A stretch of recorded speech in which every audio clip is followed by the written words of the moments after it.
Skating জুতো, safeguard, হাতের কুনোই ও পায়ের হাঁটু পর্যন্ত বিশেষ সেফটি গার্ড, হেলমেট, হাতে গ্লাভস, জার্সি ও শর্টস পরে একের পর এক খুদে প্রতিযোগী হাসি মুখে এগিয়ে আসছিল প্রতিযোগিতায় অংশগ্রহণ করার জন্য।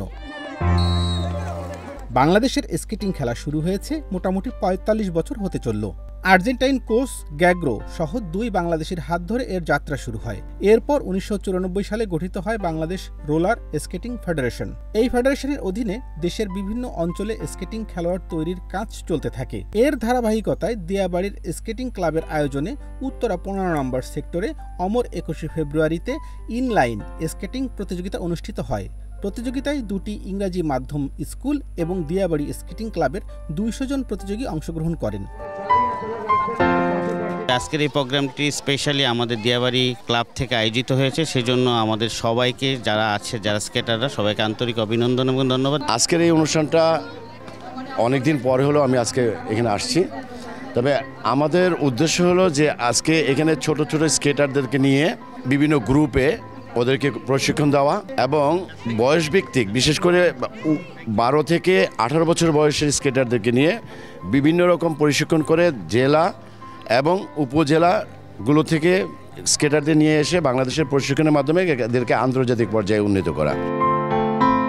পা চলবে কিন্তু হাঁটার কষ্ট নেই, রোলিংয়ের মজাই আলাদা। দ্রুত গতিতে পথ চলাই শুধু নয়, স্কেটিং আসলে এক ধরনের খেলা, যে খেলা শরীর ফিট রাখতেও সহযোগিতা করে। অনুষ্ঠানে প্রধান অতিথি হিসাবে উপস্থিত ছিলেন ঢাকা মেট্রোপলিটন পুলিশের উত্তরা বিভাগ উপপুলিশ কমিশনার রনক জাহান। এছাড়াও উপস্থিত ছিলেন মোহাম্মদ এখলাস উদ্দিন, মোহাম্মদ আতাউর রহমান মামুন, মোহাম্মদ মোজাম্মেল হক ডালিম প্রমুখ। আমি মনে করি যত ধরনের এই ধরনের অ্যাক্টিভিটিস ছড়িয়ে পড়বে এলাকায়, কিশোর গ্যাং তৈরি হওয়ার রাস্তা তত বন্ধ হবে। আমি মনে করি যারা সচেতন আছেন, যারা ব্যবসায়ী শ্রেণী আছেন এবং যারা মনে করেন এখানে ইনপুট দেওয়ার সুযোগ আছে, তাদের প্রত্যেকের এই ধরনের উদ্যোগের সঙ্গে থাকা উচিত বলে আমি মনে করছি। আমি মনে করি যে এই ধরনের প্রতিষ্ঠানের পক্ষেই সম্ভব কিশোর গ্যাংকে বন্ধ করা।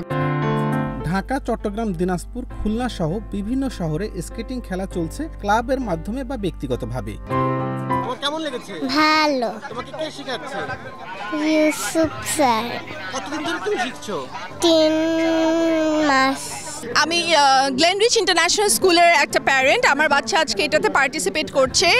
ওদের স্কুলে, আমাদের স্কুলে এটা আসলে টিচাররা এটা শেখাচ্ছে, আমাদের কারিকুলামের পার্ট। এটা আসলে বাচ্চারা বাসায় না থেকে একটা ফিজিক্যাল অ্যাক্টিভিটি, একটা ভালো একটা ফিজিক্যাল অ্যাক্টিভিটি হচ্ছে এবং আমি এটার অনেক ভালো একটা ফিউচার দেখি যে বাচ্চারা মানে ন্যাশনালি পার্টিসিপেট করে তারপর আপনার ইন্টারন্যাশনালিও এটার অনেক অপরচুনিটি আছে এবং সব বাচ্চারাই তো ডক্টর, ইঞ্জিনিয়ার হতে চায়। এরকম অনেক বাচ্চা আছে যারা স্পোর্টসেও অনেক ভালো, ওদের স্পোর্টসে ইন্টারেস্ট আছে এবং আমি চাবো যে আমার বাচ্চা যেন এইটাতে আরও ফার্দার পার্টিসিপেট করে।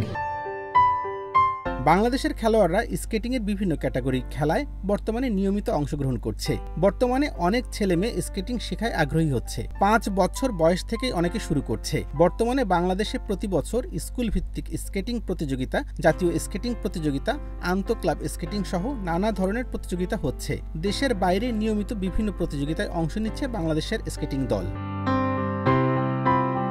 বয়স ভিত্তিক ৬ থেকে ৮, ৮ থেকে ১০, ১০ থেকে ১২, ১২ থেকে ১৪, ১৪ থেকে ১৬, ১৬ থেকে ১৮ ক্যাটাগরিতে প্রতিযোগিতা হয়। এছাড়াও ১৮ বছরের ঊর্ধ্বে রয়েছে আরও একটি ক্যাটাগরি। এই ছোট্ট ছোট্ট পায়ে চলতে চলতে ঠিক পৌঁছে যাব। এই যারা আজকে স্কেটিং করছে এর ভিতরে লুকিয়ে আছে আগামীর বিশ্ব চ্যাম্পিয়ন। উত্তরার দিয়াবাড়ি থেকে ক্যামেরাম্যান সুমনের সাথে রাহুল রাজ, নিউজ ফ্ল্যাশ 71, ঢাকা।